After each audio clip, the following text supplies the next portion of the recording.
नमस्कार, मैं डॉक्टर शैलेंद्र कुमार सिंह, राजकीय महाविद्यालय भतरोज खान अल्मोड़ा। आज का हमारा अर्थशास्त्र के अंतर्गत मुख्य विषय है गणितीय अर्थशास्त्र में सहसंबंध की गणना करना। इसके अंतर्गत हम जानेंगे कि वास्तव में सहसंबंध क्या है, सहसंबंध के विषय में विभिन्न सांख्यिक विधियों का मत भी देखेंगे और इसके साथ ही साथ हम ये देखेंगे कि सहसंबंध कितने प्रकार का पाया जाता है। तो आइए हम क्रम से इस प्रारंभ करते हैं कि सहसंबंध क्या है, परिभाषित एवं इनके प्रकार तथा इनके निर्वाचन के मान। जब एक चर में परिवर्तन होता है तो उसके कारण दूसरे चर में जो परिवर्तन होता है उसके बीच के अंतर संबंध को वास्तव में हम सहसंबंध कहते हैं।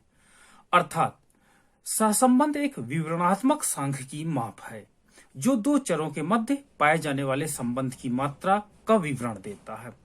इस प्रकार सहसंबंध दो चरों के मध्य आत्मनिर्भरता को इंगित करता है। मुख्य रूप से सहसंबंध दो चरों के मध्य संबंध की एक प्रकार से माप है। अर्थात जब एक चर में परिवर्तन होता है तो उसके परिणाम स्वरूप दूसरे चर में भी कुछ न कुछ परिवर्तन देखने को मिलता है। तो एक चर में हुए परिवर्तन के परिणाम स्वरूप दूसरे चर में हुए परिवर्तन के बीच के संबंध को ही हम सहसंबंध कहते हैं। वास्तव में सहसंबंध आंकिक प्रवृत्ति का होता है तो उसे खोजने एवं मापने तथा सूक्ष्म रूप में व्यक्त करने में उचित सांख्यिकी विधि को ही हम सहसंबंध कहते हैं। अर्थात जब दो तथ्यों में एक साथ एक दिशा में या विपरीत दिशाओं में परिवर्तन हो तथा एक तथ्य में परिवर्तन दूसरे तथ्य में परिवर्तन के कारण हो तो हम कह सकते हैं कि दोनों समंकों के मध्य वास्तव में कोई न कोई सहसंबंध पाया जाता है।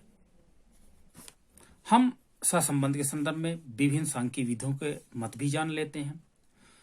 प्रोफेसर कोनर के अनुसार यदि दो या अधिक राशियां सहानुभूति में परिवर्तन हो जिसमें एक में होने वाले परिवर्तन के फलस्वरूप दूसरी राशि में भी परिवर्तन होने की प्रवृत्ति पाई जाए तो वे राशियां सहसंबंधित कहलाती हैं। यानी एक राशि में यदि परिवर्तन होता है, यानी एक राशि का मान यदि बढ़े और दूसरी राशि का मान भी उसके कारण बढ़े या घटे तो हम कहेंगे कि दोनों राशियों के मध्य कोई न कोई प्रकार का सहसंबंध है। वहीं सांख्यिकी प्रोफेसर बॉडिंगटन का अनुसार जब कभी दो या अधिक समूहों अथवा वर्गों अथवा समंकमालाओं में निश्चित संबंध विद्यमान हो तो उसे में हम कहेंगे कि सहसंबंध पाया जाता है।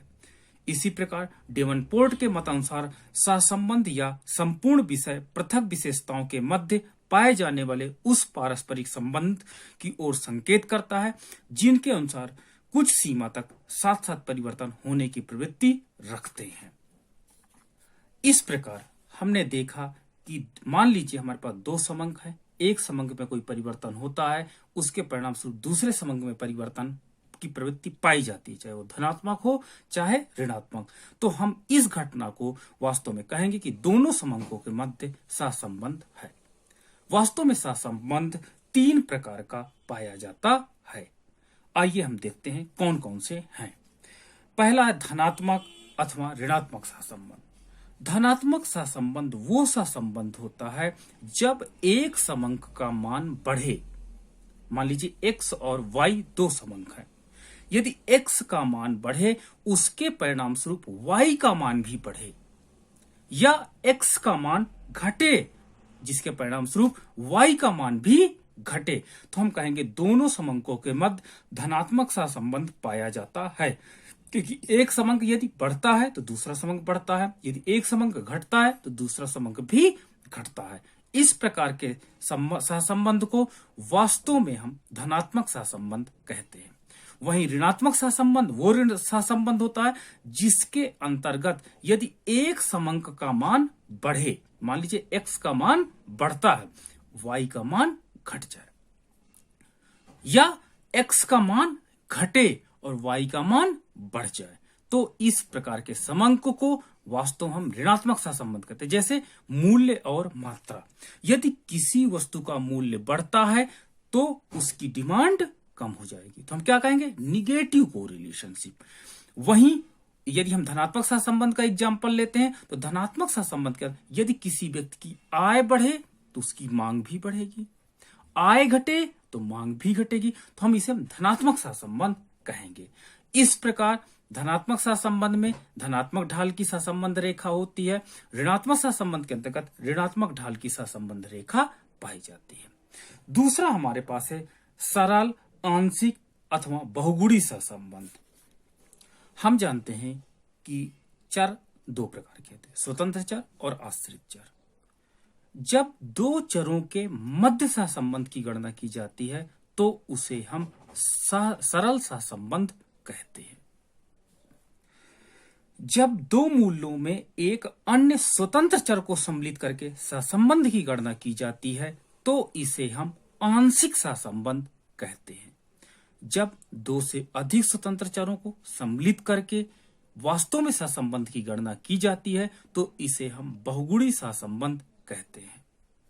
तीसरा हमारा है रैखिक सहसंबंध तथा अरैखिक सहसंबंध।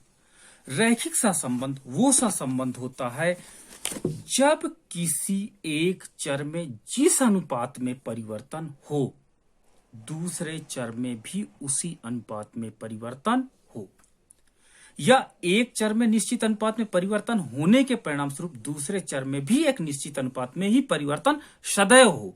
तो इस प्रकार के सहसंबंध को वास्तव में हम रैखिक सहसंबंध कहते हैं। वहीं अरैखिक सहसंबंध वो सहसंबंध होता है जिसके अंतर्गत यदि एक चर में मान लीजिए 5% का परिवर्तन हो तो दूसरे चर में 5 या 6% का परिवर्तन होता है।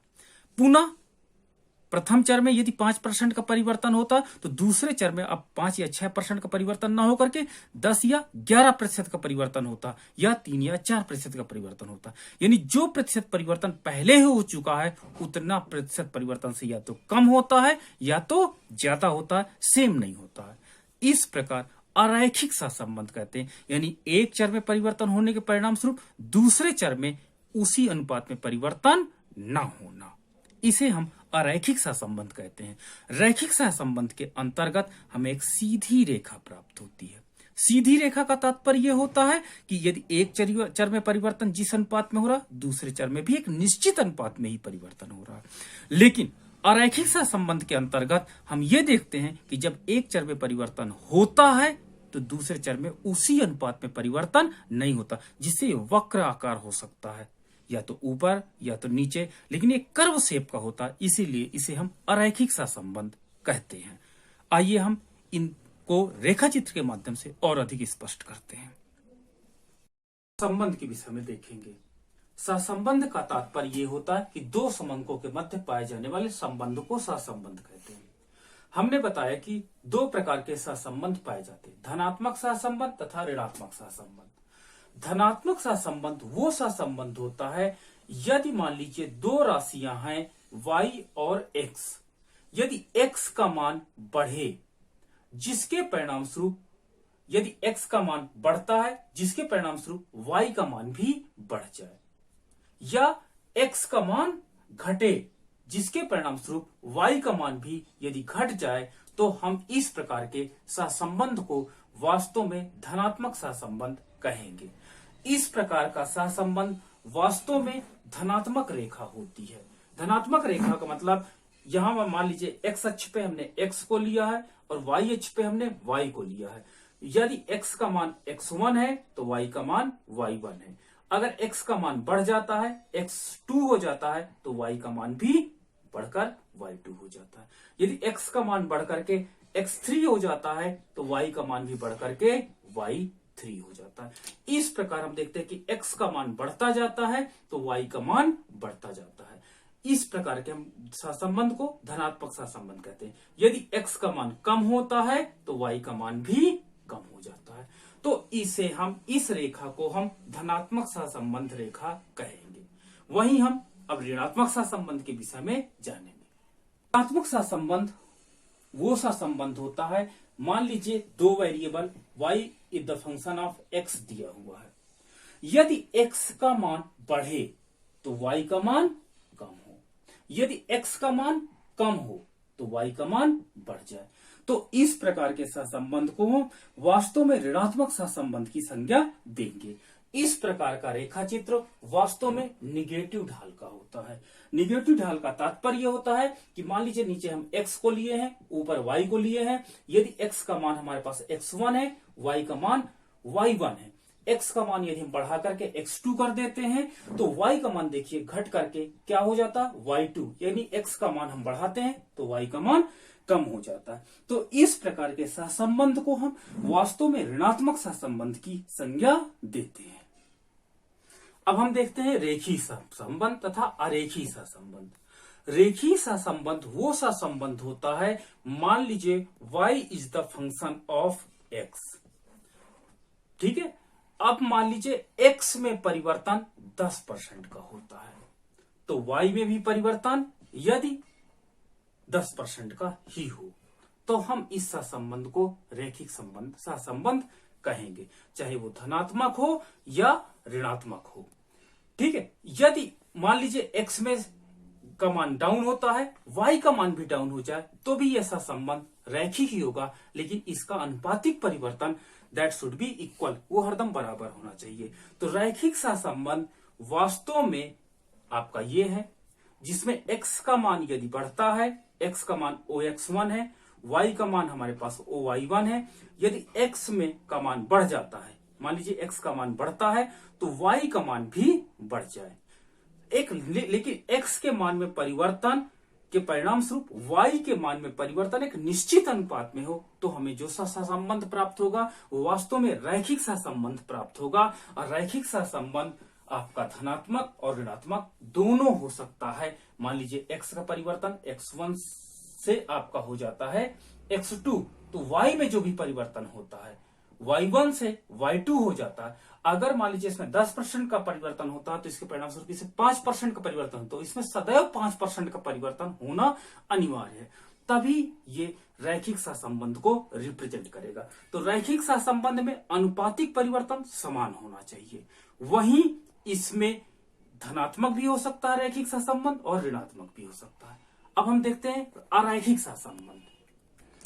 अरैखिक सहसंबंध के अंतर्गत मान लीजिए y is the function of x है। यदि x में कोई परिवर्तन 10% का हुआ, चाहे धनात्मक हो चाहे ऋणात्मक, उसके परिणाम स्वरूप y में परिवर्तन लगातार चेंज होता रहे, या तो बढ़ता रहे या घटता रहे, तो ये परिवर्तन चाहे धनात्मक हो चाहे ऋणात्मक, लेकिन x के में अनुपातिक परिवर्तन के अनुपात में ही y में परिवर्तन नहीं होता, बल्कि उससे कम या ज्यादा। मान लीजिए यहाँ पे 12% का परिवर्तन हुआ, तो इस प्रकार के सहसंबंध को हम अरैखिक सहसंबंध की संज्ञा देंगे। इस प्रकार अरैखिक सहसंबंध में हमारा जो ग्राफ होता है, मान लीजिए x वेरिएबल को हमने x अक्ष पे ले लिया, y वेरिएबल को y अक्ष पे ले लिया। अब मान लीजिए निगेटिव रिप्रेजेंट करते हैं तो कुछ ऐसा है। इसमें हम देखते हैं कि x की मात्रा x1 है, y की मात्रा y1 है। जब हम x की मात्रा देखिए बढ़ा करके x2 कर देते हैं तो y में परिवर्तन कितना हुआ, y1 से y2 हो जाता है, जो लगभग इतना है। अब देखिए x में परिवर्तन कितना किए, x3 परिवर्तन करते हैं, जिसके परिणाम स्वरूप y में परिवर्तन तो हुआ लेकिन पहले की अपेक्षा स्थिर नहीं रहा। पहले देखिए इतना परिवर्तन हुआ, लेकिन अब परिवर्तन पहले की अपेक्षा कम हुआ। तो इस प्रकार जिस अनुपात में x में परिवर्तन होता उसी अनुपात में y में परिवर्तन न हो तो इसे हम अरैखिक सहसंबंध कहेंगे। ये ऋणात्मक अरैखिक सहसंबंध है। वहीं धनात्मक हम अरैखिक सहसंबंध को देखेंगे तो धनात्मक अरैखिक सहसंबंध के अंतर्गत हमें कुछ ऐसे ग्राफ प्राप्त हो सकते हैं। देखिए यहाँ पर x का मान x1 है, y का मान y1 है। जब x का मान देखिए x का मान बढ़कर के OX2 हो जाता है तो y का मान x की अपेक्षा कम बढ़ता है। तो इस प्रकार हम देखते हैं कि x का मान भी बढ़ा, y का मान भी बढ़ा, लेकिन x की अपेक्षा y का मान कम बढ़ा, इसलिए एक हमें अरैखिक सहसंबंध प्राप्त हुआ जो धनात्मक दिशा की ओर रिप्रेजेंट करता है। अब हम सहसंबंध के परिमाणों के निर्वाचन की भी समझानेंगे। यदि हमारे सहसंबंध का मान +1 है या -1 है तो हम क्या कहेंगे, परफेक्ट कोरिलेशन है, परफेक्ट पॉजिटिव कोरिलेशन या परफेक्ट निगेटिव कोरिलेशन, यानी दो समंकों के मध्य परफेक्ट कोरिलेशन पाया जाता है। यदि 0 मान है तो इसका मतलब होता है अब्सेंस ऑफ कोरिलेशन यानी दोनों समूहों के मध्य कोई भी प्रकार का सहसंबंध नहीं है।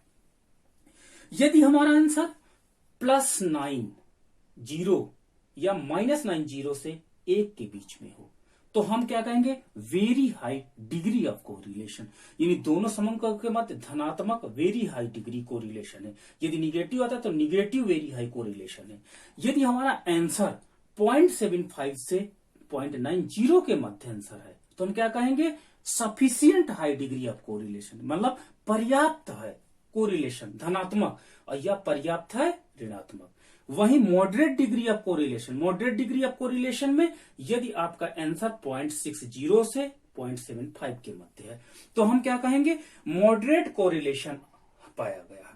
लेकिन यदि 0.30 से 0.60 के मध्य हमको अगर कोई मिलता है आंसर, या माइनस में दोनों का आंसर मिलता है, तो हम क्या कहेंगे, ओनली पॉसिबिलिटीज है, इनके बीच में वास्तव में प्रायिकता है कि कोरिलेशन होगा, लेकिन वास्तव में कंफर्मेशन नहीं होगा।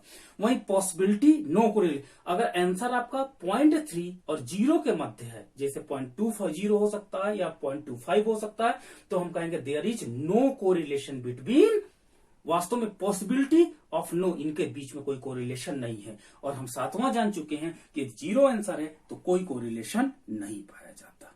धन्यवाद।